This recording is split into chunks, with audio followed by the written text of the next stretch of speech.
Hi, Nancy. Welcome to episode 58 of the Front Porch Book Club. The Front Porch Book Club is a podcast that meets twice a month. We like to dig deep into the relationship between characters and the worlds they live in. Grab your book and iced tea and join us on the front porch. Today, we interviewed Joe Starita about his book, I Am a Man. This book describes the real-life story of Ponca Chief Standing Bear. He was a man who just wanted to live peaceably with his tribe on their ancestral homeland that was deeded to them by the U.S. government in a treaty. However, government mistakes, prejudice, and people just following orders from their superiors led to the Ponca being stripped of their homeland in 1877. Many deaths on their journey to the reservation in Oklahoma, and eventually Chief Standing Bear's suit against the federal government, the first time a Native American had been allowed to testify in a U.S. courtroom. And he won. Which is great news. It's really a remarkable story, Nancy, but it is heartbreaking. Joe Starita, author of I Am a Man, beautifully portrays how important their Nebraska homeland was to the Ponca and how poorly they were treated. He also helps us understand the legal and bureaucratic issues and the importance of Chief Standing Bear's lawsuit and its ramifications. Joe Starita, our guest today, is a professor in the College of Journalism and Mass Communications at the University of Nebraska-Lincoln. Before joining the journalism faculty, Starita spent 13 years at the Miami Herald and served as the paper's New York bureau chief, and was also on the investigations team where he was named a Pulitzer Prize finalist in local recording. He is also the author of The Dull Knives of Pine Ridge, a Lakota Odyssey, about 5 generations of a Native American family. That book has been translated into 6 languages and was nominated for a Pulitzer Prize. I Am a Man was published by St. Martin's Press in 2009. His most recent book is A Warrior of the People, which tells the story of Susan LaFlesche, the first Native American medical doctor. Starita has received many awards for his work, including the Chief Standing Bear Humanitarian Award from the Nebraska Commission on Indian Affairs and a National Civil Rights Award from the National Education Association. And we are so delighted to have him join us today on our front porch. We sure are. Let's get to it. Welcome to the front porch, Joe. I'm happy to be on the front porch, and I hope I can get through the front door as well. We don't put that much sugar in our iced tea, so I think you're going to be fine. Okay, sounds good. Well, we're so excited to have you join us today. We loved your book, Learning About Chief Standing Bear, and how he forced the U.S. government to examine its treatment of Native Americans. Your previous book, The Dull Knives of Pine Ridge, also focused on Great Plains Native Americans. Can you tell us how you became interested in the history of Native Americans? Yes, I can. And before that, I would just like to say, for the record, that we are talking and conducting this conversation today on the 147th anniversary of the Little Bighorn. Wow. 147 years ago today, under the command of the great Lakota war chief Crazy Horse, he and his warriors wiped out Custer's regiment to the very last man and sent them off to the spirit world. And so here we are also using that seminal moment in American Western history to talk about another Great Plains chief who created a very valuable chapter in American history in a much different way than Crazy Horse and George Custer. Yeah. I got interested in Native Americans from a very early age. The native footprint in Nebraska is very large. And in fact, if you look at the names of all the states west of the Mississippi River, you will find an inordinate number of the names of our states derived from native words. Nebraska is an Oto Indian word that literally in Oto means flat water. And that word refers to the Platte River. Minnesota, for example, is a Lakota word. Mini is water and sota is land. So waterland. Oklahoma is a Choctaw Native American word that literally means red people. So you just go on and on and on, and many of the states west of the Mississippi are named after a Native American word, and Nebraska is where I grew up. The native footprint is very large, and you don't really know what gets things clicking. Why did that click instead of building soapbox derbies or collecting baseball cards or whatever? You get exposed to a lot of things. And we went on a family outing when I was about 8 or 9 years old to Fort Robinson in northwest corner of Nebraska. Beautiful, beautiful spot where Crazy Horse was imprisoned and killed. He was bayoneted in the back by an Army private, and rather than bleed to death on an Army cot where they put him in a jailhouse cell, he rolled off the cot and landed on the ground because he wanted to die on Mother Earth and not on an Army cot. So it was stories like that that got me really hooked on finding out more about who these native people were. And, you know, it starts off when you're 8 or 9 or 10 in a kind of simplistic fashion. I always was very angry for a long time at my parents that we weren't Native American. Yeah. Because through my 8, 9, 10-year-old eyes, you got to live in a teepee. Mm-hmm. You got to go out and hunt and fish and run around in the woods and splash in the river and build a fire that nobody would arrest you. Ride a horse. Come on. What could be better than that? Well, gradually I got a little bit more sophisticated than that, and I became really then and now intensely interested in the differences between native culture and the dominant culture that eventually subsumed their hold on the land and many of their cultural practices. I think I can generalize. There are 574 federally recognized tribes in the United States of America. And I think without exception, I could generalize and say the core value of those 574 tribes for thousands and thousands of years, and for many of them, most of them, up to this 147th anniversary of the Little Bighorn, they are a we-based culture. It's about we, and their language reflects that concept that everybody's got everybody else's back. The Navajo, which we call Navajo, they refer to themselves as the Dene, and the Dene in their language means the people. The people. I mean, what is more illuminative of how a culture views itself than referring to the entire Navajo nation as the people?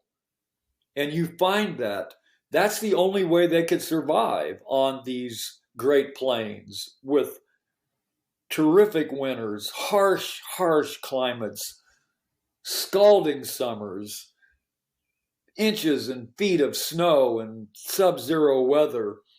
If you went out in a Great Plains village and you got 3 elk and a deer, you didn't come back home and put all of that meat in your teepee. You shared it with the elders who did not have a son who was of age to go out and hunt. Crazy Horse was universally beloved among all of the Lakota for his generosity, for his we concept. And that is a very distinct difference between the two cultures. We are much more a me-based culture, and that's reflected in our language. Language creates culture, and culture creates language.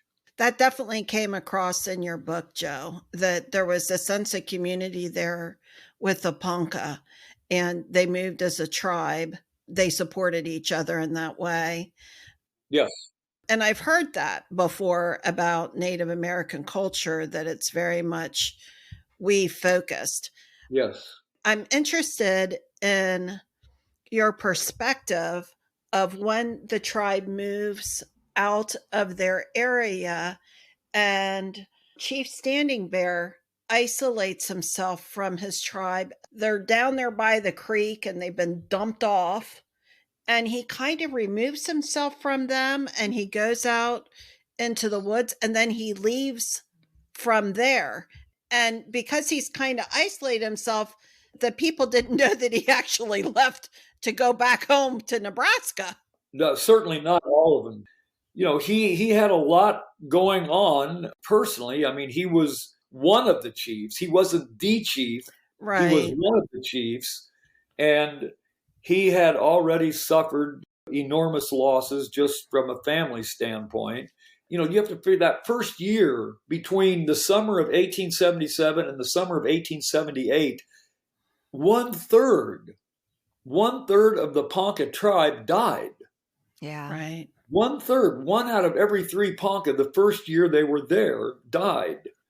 And another thing worth noting in the difference between Native culture and our culture is it just a sentence I'll quote from one of my favorite writers, the brilliant Kentucky poet and essayist, Wendell Berry. Wendell Berry once wrote, "If you don't know where you are, you don't know who you are." And just think of the enormous power of that simple sentence. If you don't know where you are, you don't know who you are. The degree to which place informs who you are and shapes your identity. Turn that back on yourself. Do you think where you grew up was instrumental in forming your identity? What state, what country, what part of the state, what city, what part of the city? What family you were raised in? What school you went to? What teachers you had? What friends you had? What synagogue, church, mosque you worshiped at? And here you have a group of people who had lived in the northeast corner of Nebraska for 200 years. Beautiful, beautiful part of the country, with the Niobrara River being the heart of this land. They knew every rock. They knew every tree. They knew the best fishing holes. And most importantly, it was where their 7 sacred burial sites were. Right. When Crazy Horse, again, was asked, "Where are your lands?" his response was, "My lands are where my fathers lie buried." Mm. So the pull of place in defining who you were had an enormous impact on Standing Bear. And he began to think of how to get back to this place that defined who he was. Maybe more so than the others who were too beaten down, who were too crippled by disease, who were too annihilated by loss of so many family members. And the final straw for Standing Bear, who more and more was thinking about how desperately he missed his homeland, was Christmas week of 1878. What happens? He's off in his own little cluster of 30 people, his family and followers, and curled up in a fetal position on the bottom of this dank army canvas tent is his only son, a 16-year-old boy by the name of Bear Shield, who lay dying of tuberculosis. But before his eyes closed in death, he begged his father, the chief, to take his body back to their beloved homeland. And that love between a father and a son, that father who had spent 16 years grooming Bear Shield to take over the tribe, to start learning the white ways and be the bridge from the old world to the new world.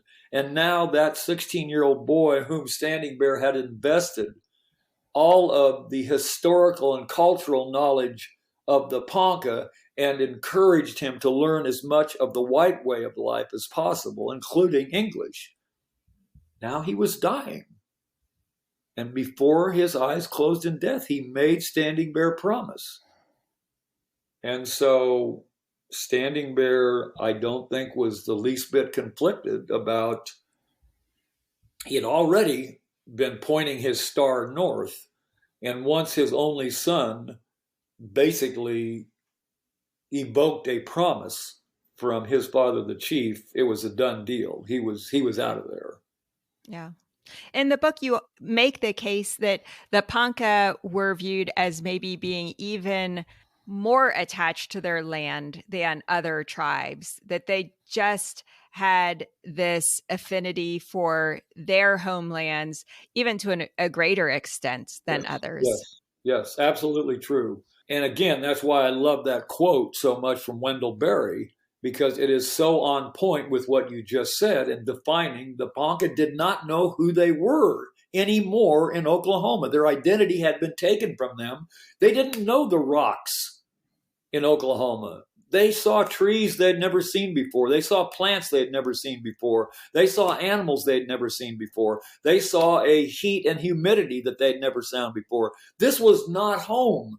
This was about as far from home as you could get if you were a Ponca in the late decade of the 1870s. Mm-hmm. It's not just a physical thing. It's a spiritual thing. And that was as haunting as anything else. It's almost impossible to overstate the spiritual relationship between the Ponca and where they buried their dead. Mm-hmm. It's a powerful, powerful pull, and it's just something that many could not take any longer. Yeah. And Standing Bear was certainly one of those. Yeah. In your book, I Am a Man, you delve into so many aspects of the story of Chief Standing Bear: cultural, historical, legal, agricultural, religious, and you even sprinkle in some interviews with modern day Ponca Tribe members. How did you go about researching all these interconnected aspects of the story of Chief Standing Bear? If you are a writer and you are writing a biography, the best tool on your tool belt is to have a completely obsessive personality. That is the best tool you have. And okay. I am completely an obsessive person. Once I lock down on something, that's it. You would have to use some heavy equipment to pry my jaws open. As you're answering this, tell us how you locked on to Chief Standing Bear, and then tell us more about what you did once you locked on to Chief Standing Bear. Well, once I sat down with a Ponca friend at a 3-hour lunch, and walking out at 3:00 that afternoon, having heard for the first time the narrative arc of this story, that was it. Okay. I knew walking out of that Mexican restaurant, having heard the 3-hour distillation of this story, and I that's what I do. I mean, some people collect stamps, some people collect dolls, some people collect hot rods. I collect stories. I collect good stories. And I walked out of that 3-hour session hearing the story of Standing Bear for the first time in its beginning, middle, and end phase, and the needle just went in. And it was a obsession right from the beginning. So I instantly began, in the days and weeks that followed, to rearrange the furniture in my room, figuratively, so I could create the space that I would need to indulge my obsession. to give you an example of how obsessed I was with this story, the pivotal chapter, the whole book hangs on chapter 6, The Color of Blood, the courtroom scene. Yes. That's the seminal chapter. If you screw up that chapter, it doesn't matter how good the first 5 chapters are or the last 5 chapters. If you screw up The Color of Blood, that hand's is not the color of yours, but if you pierce it, you will feel pain. That magnificent speech. I was so obsessed with making sure I got that right that I moved from Lincoln, Nebraska, where I had written the first 5 chapters, to Sorrento, Italy. I rented a room in this hotel on the Italian Mediterranean coast where nobody could get a hold of me unless I wanted them to. And there were only 2 people that I gave my email access to.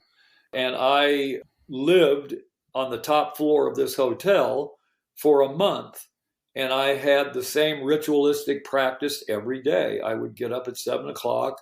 I would open up the shutters. Mount Vesuvius was framed outside my window. The Bay of Naples was at my feet. And then I would have to close all of those shutters and open up the computer.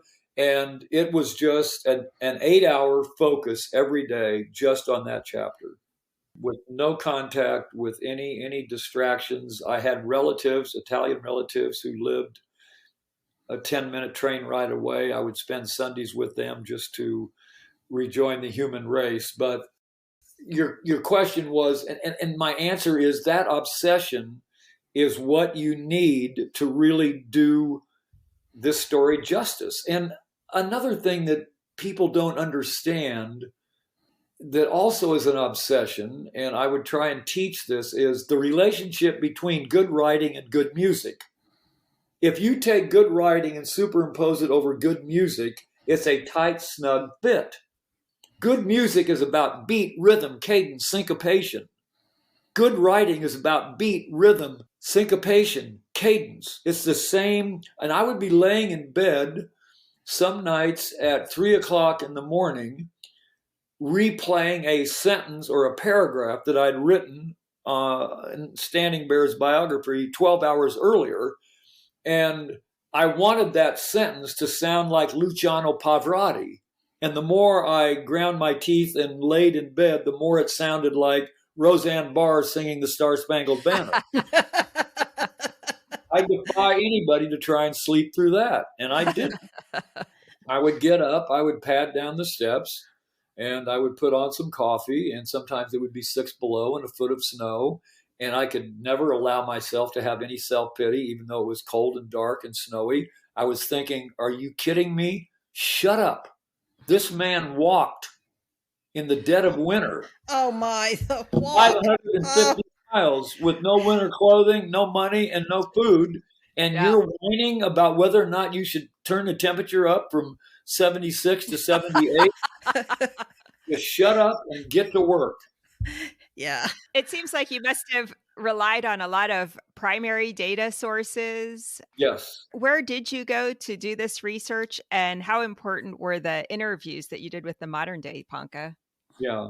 This whole, the whole umbrella topic is called narrative nonfiction. Mm-hmm. What I'm trying to do here, and what I did with the Dull Knives, and what I did with the last book, A Warrior of the People, it's a technique of writing called narrative nonfiction, which is taking the tools of the traditional tools of the fiction writer, of the Mark Twains, of the Ernest Hemingways, of the Norman Mailers, of the John Steinbecks, taking their bag of tools, flashbacks, foreshadowing, strong protagonists, snatches of dialogue.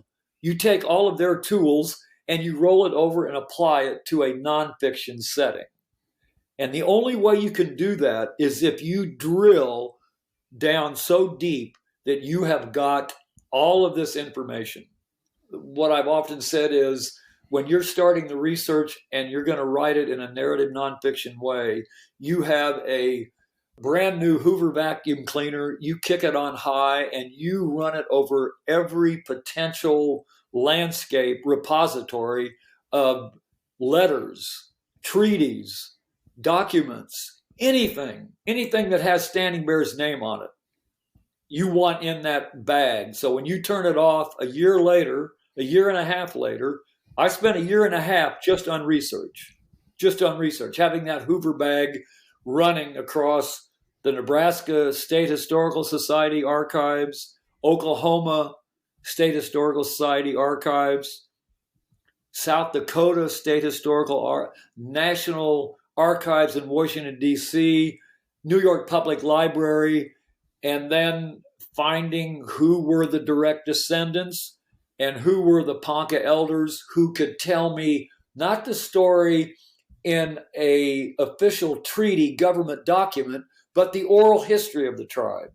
So you've got to take all of those strands of DNA, the strand of DNA you found at the Nebraska State Historical Society that told me what the treaties were between Standing Bear and the government. You've got to take that strand of DNA that had the diary of the agent that he kept on the track. You talk about a 6-year-old boy seeing his first shiny Schwinn bicycle. That was me when I came across John Burke's diary. Yeah. That's a primary source document that is worth its weight in gold if you are the obsessive Captain Ahab writing Moby Dick. Right. So for me, it was just pounding. If there's a single piece of paper anywhere in the world with Standing Bear's name on it, not only would I be surprised, I would be absolutely ashamed and humiliated. So that's the kind of obsessive mindset you've got to have, is going after every single piece of paper, treaties, documents, diaries, transcripts, newspaper articles. And then you have to open up that bag, dump it all on the table, and try not to faint. And then you have to start thinking, how am I going to take 18 months of research and take this mountain that you've spent a year and a half accumulating, and how are you going to sculpt that mountain into a page turner? What are you going to keep in? What are you going to leave out? You can't use it all. That's not a page turner. You've got to take just the parts that really matter and use them in the most effective narrative nonfiction way possible, so that the reader, after 3 or 4 pages, is not tempted to get up and walk Fido or go to the golf course and work on his short game. You want his butt riveted in that Barco lounger thinking, oh my God, I can't believe what I'm reading. How could the mother of White Buffalo Girl? Oh, yes. Oh, no. How could she we survive? cried over that last time. Right. Oh. I want to pull the reader inside the tent of the mother of White Buffalo Girl, who in the course of 72 hours, 3 days, had lost her land, had lost her home, had lost almost all of her belongings, and then had lost her only daughter. Yeah. You got to get the reader inside her head, inside that tent, inside her heart. Yeah. You need the research to do that. This is nonfiction. You're not making any of this up. And that just takes hard, hour after hour, day after day, week after week digging until you get the DNA that forms the body of this story. Yeah. Well, you certainly did. And I thank you for your diligence from a historical standpoint and putting all of that into a very readable document. And yes, I was in that tent with that mother going, how in the world can she go on? Yes. But the whole story was very much a heavy trip like that for me. Yes. Through every aching 600-mile step these poor people made. And then the 600 miles back. It's just quite a riveting story, but I appreciated all through it the information that you got and that you were being factual with it as you went through the story. So thank you very much for that. Yeah. Yeah, I mean, you can't make this story up. Why No, would you you want can't. why would you want to try and take chances and fictionalize it? How could you make up a story that is more amazing and credible than the factual basis that formed the narrative arc of this story? My job as the writer is to get out of the way of the story. Get out of the way. Let the story come directly to the reader without the reader ever feeling like they've got your hand on the back of their neck, pushing their face down into the page, forcing them to feel something that they didn't feel or didn't want to feel. The second you do that, that's a felony. You should go to literary prison or literary hell, depending on how bad it is. And a story like this, no. Your primary obligation is to get out of the way of the story. So the story flows directly from you to inside that tent with the mother of White Buffalo Girl.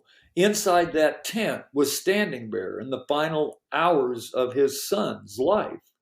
Your job is to get out of the way and just let the story come to the reader and get them inside those places where the story lives.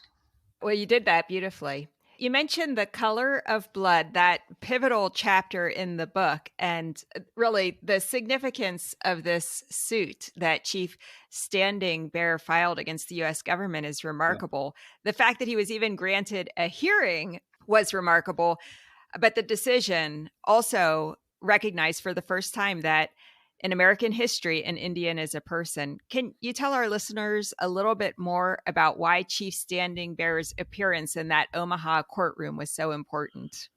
Well, it was important for a number of reasons. First of all, and this is something that you have to do when you're writing this story, is you have to provide the context. We're talking the spring of 1879. We're talking 3 years after the Little Bighorn. Not 147 years, 3 years after the Little Bighorn. This was not a part of the country that was welcoming Native Americans with open arms. There was a great deal of hostility, a great deal of anger, a great deal of hatred.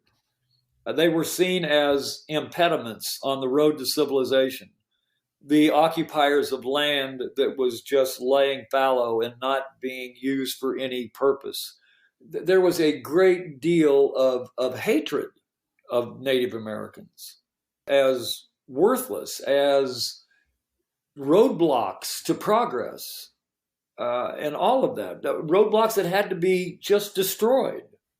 And into that historical context, into just 3 years after the Little Bighorn, we have this sympathetic figure who ends up in a courtroom on the corner of 15th and Dodge Streets in Omaha, Nebraska. And what you have to realize and pull back and look at is all of the stars lined up just perfectly. This could not have been replicated. And one of the critical parts of this story, the most critical star that lined up, was Brigadier General George Crook, who in many ways is the hero of this story. So true. Because if it wasn't for Brigadier General George Crook, the highest ranking military man west of the Mississippi, a West Point graduate, a decorated Civil War veteran, a man who had spent 30 years fighting Native Americans, it was he who decided to saddle up his horse under the cover of darkness after midnight and ride 3 miles south to a newspaper editor's office, of all places, and knock on the door and give this story to Thomas Henry Tibbles. Had George Crook had he not done that, we don't have this conversation. That set in motion the whole story, but everything was ready to go. It just needed somebody to light the torch. And that somebody was General George Crook, who ironically became the defendant in the case. I mean, the irony is just it's overwhelming. Look, when he saw this bedraggled group struggling across the lower parade ground in late March of 1879, he was absolutely shocked at the near-death look of particularly the women who had bags of charred flesh hanging off their elbows that looked like charred bacon. They were so severely frostbitten. And he knew, as a military man through and through, that he had gotten a direct order earlier that day from his superior, Lieutenant General Philip Sheridan, in Chicago, who had famously said a few years earlier, the only good Indian is a dead Indian. He was told by his superior not to give them mercy, not to let them stay and rest up and get better. His orders were turn their faces south and move them right back from where they came, so that all the people that we have put into Oklahoma don't get the idea if you just want to leave your reservation, all you have to do is go the Standing Bear way, just walk off it. So Crook, I can imagine, walking, pacing back and forth in his office, in his bedroom, late into the night, his civilian conscience at war with his military conscience. Am I going to be a military man and follow my orders, or am I going to be a human being and try and help these people? And I think it was probably 51-49 where the needle pushed ever so slightly towards the humanitarian side that allowed him to saddle up the horse under the cover of darkness. And once it gets to the reporter, then it gets in the paper. Then the two most prominent lawyers in Omaha read it in the paper. And Andrew Jackson Poppleton, you can't make these names up, the most prominent lawyer in Nebraska, the first lawyer admitted to the bar in the state of Nebraska, the former mayor of Omaha, the current general counsel for the Union Pacific Railroad. He picks up a story written by the reporter that General Crook had leaked it to and says, I want a piece of this. I want a piece of this. I want to make a new law. And he got John Webster, as up and coming superstar, as his assistant. And all of these stars just lined up. And he got a judge who previously you could say was an Indian-hating judge if you looked at his rulings. He had never ruled anything that you can consider favorable. He was a grizzled, grizzly bear hunting frontier judge who was so struck by the humanity of a father losing his son, but promising that no matter what, he would repatriate his remains in their sacred homeland. Who does that? Who walks 550 miles in the dead of winter into the teeth of a Canadian blizzard, 19 below zero on the day that you left, and rummaged for field corn and boiling it over an open fire, sticking the women and children inside haystacks to keep them from freezing to death, day after day, week after week, month after month. And when the judge heard the full story, there was just something that struck him in a way that no other story had. And he very meticulously spent 12 days going over this. And in the end, after he had reviewed all of the evidence, it came down to a simple question. The government was arguing he had no right to grant the writ of habeas corpus. In English, a legal mechanism that says, bring me the body. In even more conventional English, a writ of habeas corpus forces the government to prove that they have the legal right, in this case, to jail Standing Bear and his people. What legal right did they have? And as Judge Dundee diligently noted, and as Andrew Jackson Poppleton pointed out, it says that any person can file a writ of habeas corpus. The government lawyers were saying, no, he's an Indian. He's not a person. He's a ward of the government who has no legal status in an American courtroom. Well, the whole case came down to that one word. Any person has the right to file a writ of habeas corpus. Was Standing Bear a person? And if he was a person, then he had the legal right to force the government to explain on what grounds were they jailing him and his 29 followers. And if you read that 12-page opinion that Judge Dundee released on May 12th, 1879, it's remarkable in many ways, but it all comes down to the fact that this man, not a person, who could make that claim? He is, in Judge Dundee's historic, groundbreaking ruling, he is a person entitled to the same constitutional privileges as the more fortunate white race. And that was historic. 22 years earlier, Dred Scott, a slave, a freedman, a former slave, had walked into a federal courtroom in St. Louis and asked the federal court to do exactly the same thing that the federal court judge in Omaha had done with Standing Bear. Declare me a free man. Declare me a person. And that case went all the way to the United States Supreme Court, where the Chief Justice of the Supreme Court in 1857 famously said in his majority opinion that a Negro has no rights a white man is bound to respect. So that was the end of the line for Dred Scott and a black man seeking his freedom from the federal courts. But 22 years later, a Native man asked the court to do the same thing. And it's historic on so many different levels. And it remains a remarkable judgment, and it's set in motion. The wheels of justice, we know, grind slowly, and Judge Dundee's decision declaring Standing Bear a person within the meaning of the law for the first time in the history, 3 years after the Little Bighorn, that set in motion we've heard the wheels of justice grind slowly. They do, but they ground on until 1924, when the lead domino that had fallen in Standing Bear's favor in 1879 resulted in Native Americans becoming citizens of the United States with the right to vote.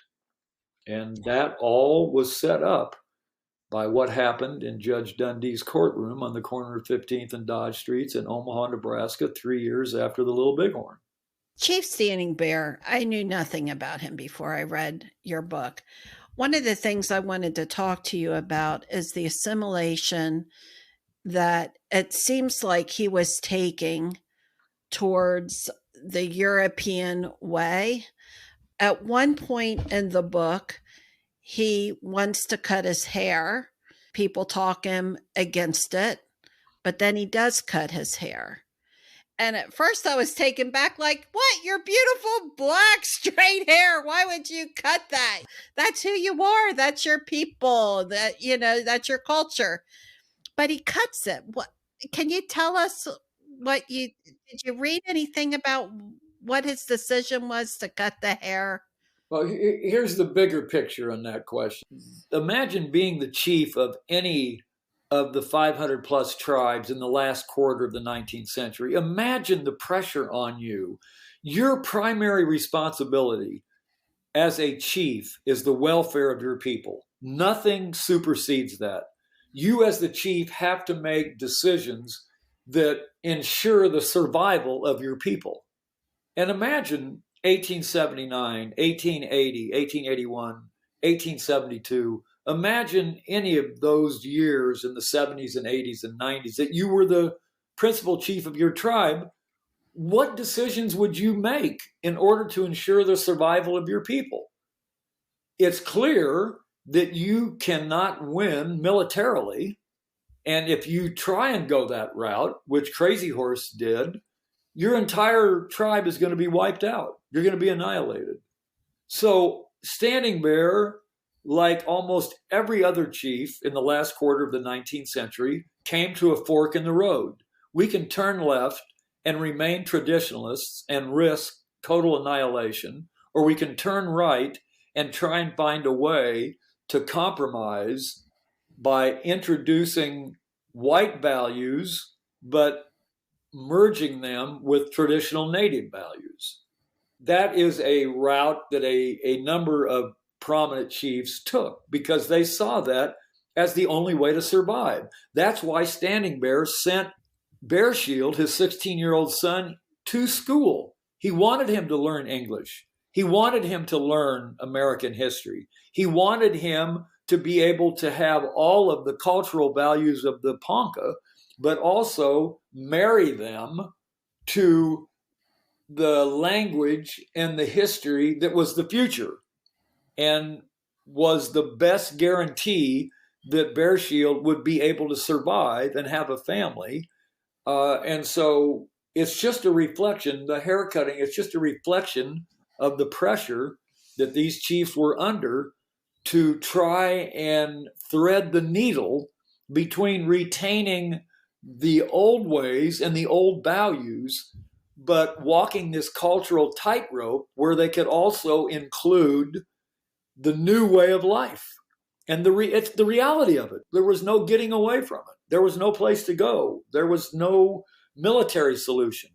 So these chiefs were really in a very, very complex trap almost, where they had to figure out a way of maintaining their cultural identity and also being able to have the tools to pass on to their children so their children would be able to function in the New World Order. And that included English.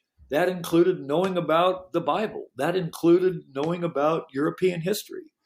And these chiefs thought if we can give our children those tools, then they've got a chance. They've got a chance. Without those, they have no chance. It seemed in some ways to me, not being a historian, so I'm interested in hearing your thought on this, were the Ponca more assimilated than some of the other tribes at that point? They had their own school, they had a Christian church, they had their own mill, they had white houses. I don't remember how you wrote it. Were they more assimilated than some of the other tribes? And did that help, do you think, their cause at the end? The answer is yes. The Ponca, in many ways, by far, were far more assimilated than the vast majority of the tribes. It had become a point of pride, a badge of honor, if you will, among the Ponca, that no Ponca had ever harmed a white person. And the Lakota hated them for that philosophy. The Lakota called them women. The Lakota would do raids on their cornfields and pull up all of their corn and kill some of their men and kill some of their women because they were so disgusted that the Ponca were appearing to kowtow to the white wave of settlers washing across the Great Plains.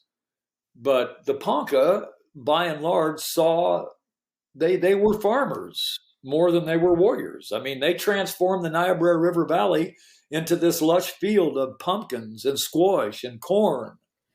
If it weren't for the agricultural skills of the Ponca, there were many white people who would have died coming across the Mississippi not knowing what Nebraska winters were like. They would starve to death. But the Ponca fed them, and they taught them the agricultural practices. That's not anything that the Lakota, for example, would have ever done. But the Ponca did. And they saw that as a way to survive. And so they were among the very first tribes in the Western United States to, in some ways, adopt what we would call white ways, whether it's farming, whether it's living in individual houses instead of teepees or huts. They were progressive, may not be the right word, but it's probably close to the right word among the tribes in that very complicated, very violent last quarter of the 19th century, where you have both bookended by the Little Bighorn on one end and the massacre at Wounded Knee on the other. In between, there's just a lot of churning and reconfiguring answers to the one basic question: what do we need to do to survive? And that's what was on every chief, and different chiefs had different answers for that. Yeah. Standing Bear's answer for the Ponca, Joseph LaFleche, his answer for the Omaha was, hey, the writing's on the wall. If we don't adapt and adopt some of these ways, we will be banished from the face of the earth. Yeah. One of the exciting things about the story of Standing Bear is that it seems he is getting a lot more recognition. In 2019, the state of Nebraska placed a 9-foot tall statue of Chief Standing Bear, his hand outstretched, in Statuary Hall in the U.S. Capitol. This year, the U.S. Postal Service honored Chief Standing Bear with a forever stamp of his likeness.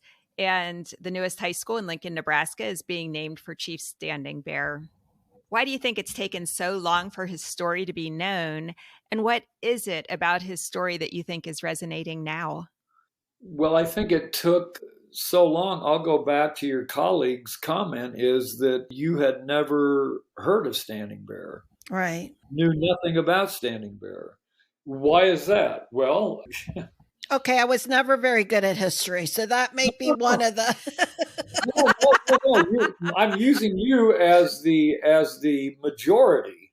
I would think so, yes. Yeah. Most people have never heard of Standing Bear, and they've never heard of this story.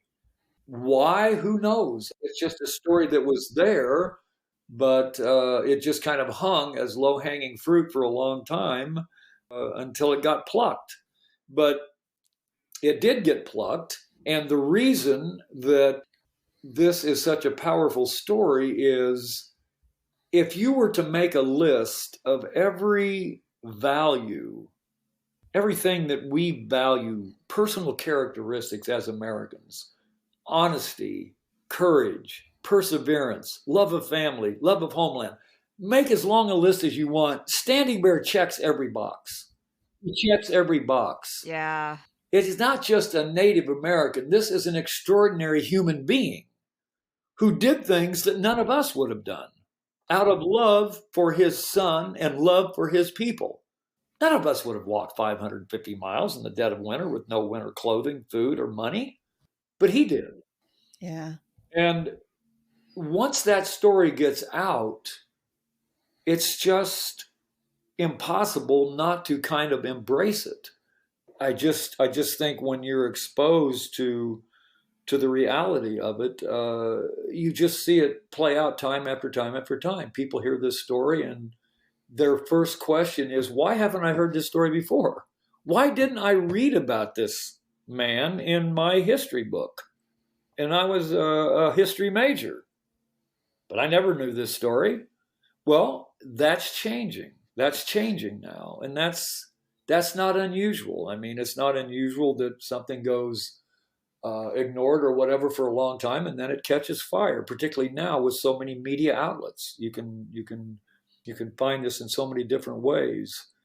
And in Standing Bear's case, yes, there was, on May 12th of this year, the United States Postal Service had a big ceremony on the mall in Lincoln, Nebraska, down from the Capitol, where there is a similar statue, and the U.S. Postal Service commemorated Standing Bear on the day that Judge Dundee released the opinion that was seminal to Native American legal rights, and they issued the first Standing Bear stamp. So his profile has continued to rise over the course of the last 10 years, and it keeps rising. There is a movie that's based on the book that's in the works that has a great deal of potential, I think. It's titled I Am a Man, and one of the co-directors and co-writers of the story is a Irish producer and director by the name of Jim Sheridan, who's been nominated for 16 Academy Awards. And he won one for a movie called My Left Foot. Oh, right. With Daniel Day-Lewis in it, who won the Academy Award. And Jim Sheridan loves this story. He loves this story. And he's got a lot of powerful people backing him. And there is some talk that he and his good friend Daniel Day-Lewis, he may get Daniel Day-Lewis to play Brigadier General George Crook in the movie. Oh, that'd be great. I love it. You would actually, I think, do a good job in that part. Yeah. Well, congratulations for that. I hope that it does make a movie. Yes. And this is what's important, to get back to your original question, is it's like a lot of things. You start tugging on the ball of yarn and you keep tugging, and it's amazing what eventually happens. And that's what's happened here. It was a ball of yarn with a little tiny clip on it, and somebody grabbed it and tugged on it, and then it just started to unravel. And that's what's happening. And what is so good above everything else we've said, the takeaway from the elevation of Standing Bear's profile is what it means to not only Ponca people, but what it means to Native people. That those Native kids sitting in a 5th grade class in Denver, those 8th grade kids sitting in a class in Atlanta, those seniors in high school sitting in a history class in Seattle, they're going to know about this man. They're not going to be like us, who went through high school, went through college without ever having heard this name in their lives. And it's going to have a tremendous, I think, tremendously important impact on Native people, because you can't be what you can't see. And if you can see that statue, if you can see that stamp, if you can see that book, if you can see that movie, all of that, those tributaries flow into one river that makes you proud of who you are, inspires you to want to do something heroic and something important in a way that the absence of which does not. So for all of those reasons, I'm very, very excited and happy to have watched the star of Standing Bear ascend higher and higher into the American historical skylight. And I hope that it just keeps ascending, because he deserves it, and we deserve to know about these kinds of people. And Native Americans need to have another hero that they call one of their own. Joe, you started the Chief Standing Bear Journey for Justice Scholarship Fund in 2012. And annually, it awards scholarships to Nebraska Native American high school graduates. This past year, 9 students were awarded $2,000 scholarships.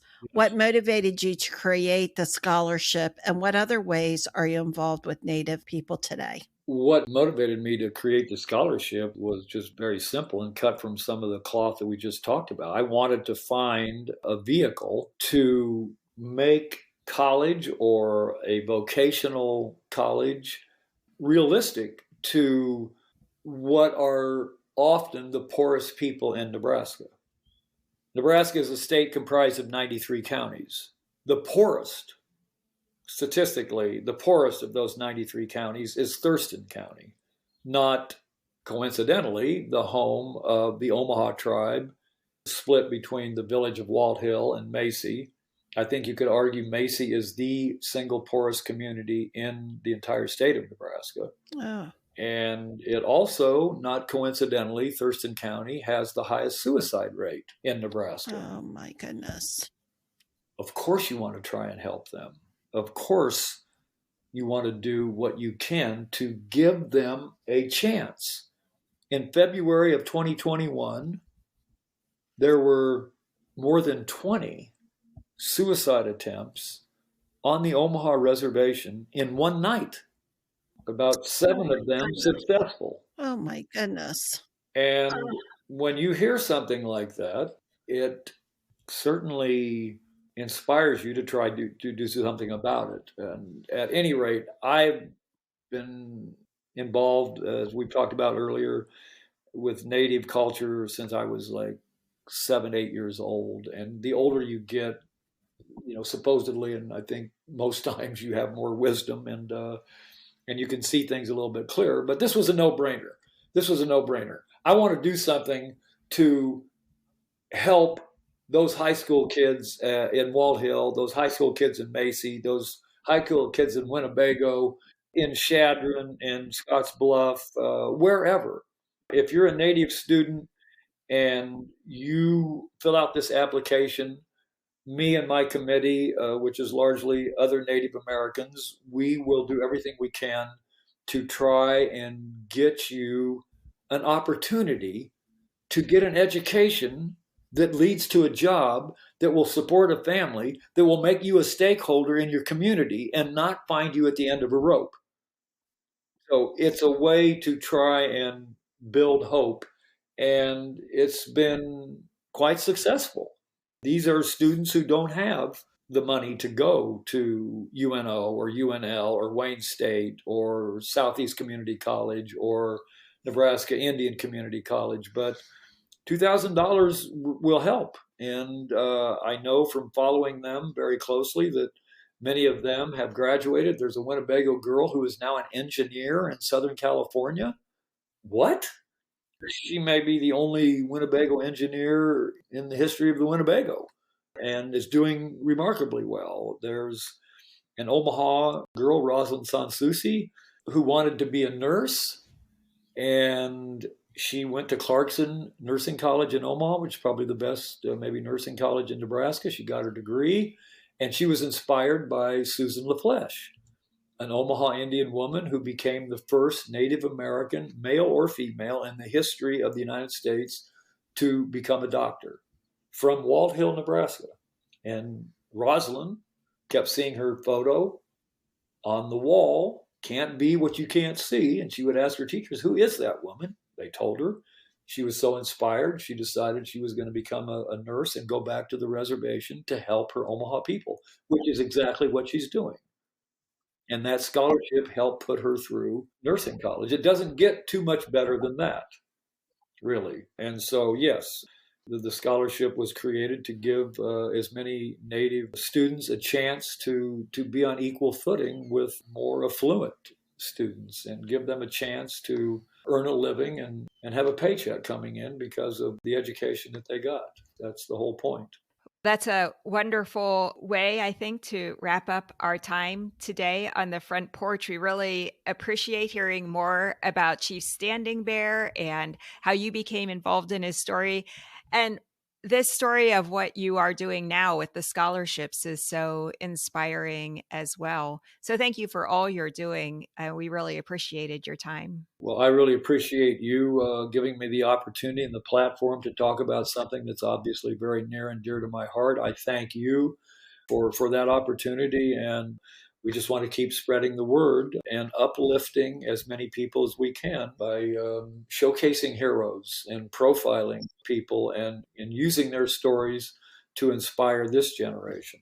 That's the name of the game, and you are important players in that by helping to get out the word. So I really appreciate that. Well, thank you very much for joining us. This was a great lesson for me, and he is a role model for me as well.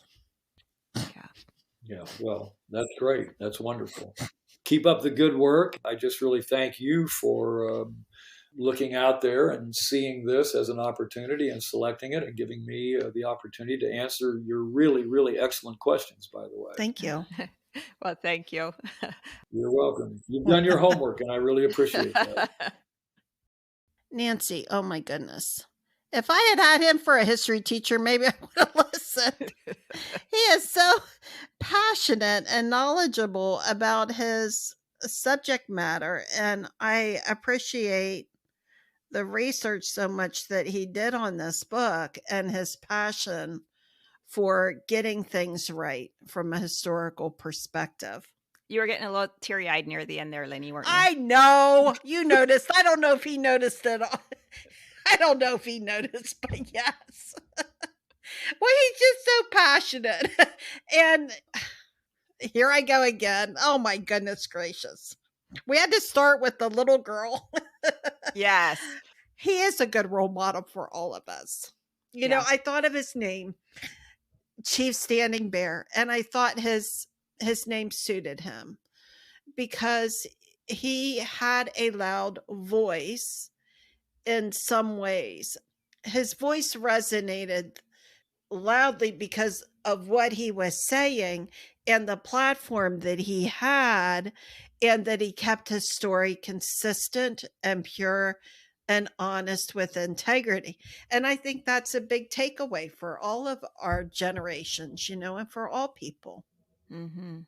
I got a little teary thinking of the scholarship fund that Joe created and the way that he personally is trying to redress some of these wrongs that, 150 years later, the Native American population is still suffering from the wrongs that were committed to them. If they still owned their homelands, they would be living different lives now. If they were still able to maintain their cultural practices, it would be a different story for them. But really, our dominant culture stripped everything away from them. And they're still, in so many ways, trying to recover from that injustice. Well, yeah, that was hard to hear of the suicide rate and the poverty, which of course is outside of my lens being here in the Northeast. I guess I knew a little bit of that, but I didn't know it was to that extent in Nebraska, and my guess is other places too. Mm-hmm. So much work to be done, but a lot of wonderful things regarding Chief Standing Bear, and the spotlight that he has on him right now brings me hope. I do really hope that there is a movie on this. Yes. That would be really good. I support that. Yeah, that would really introduce Chief Standing Bear to such a wide audience. Yeah. Well, I'm really glad we chose that book, Nancy. I mean, you chose it, and I'm really glad that you did. It was a pleasure getting to know him and learning about him and the Ponca, and also in talking to the author. Yeah.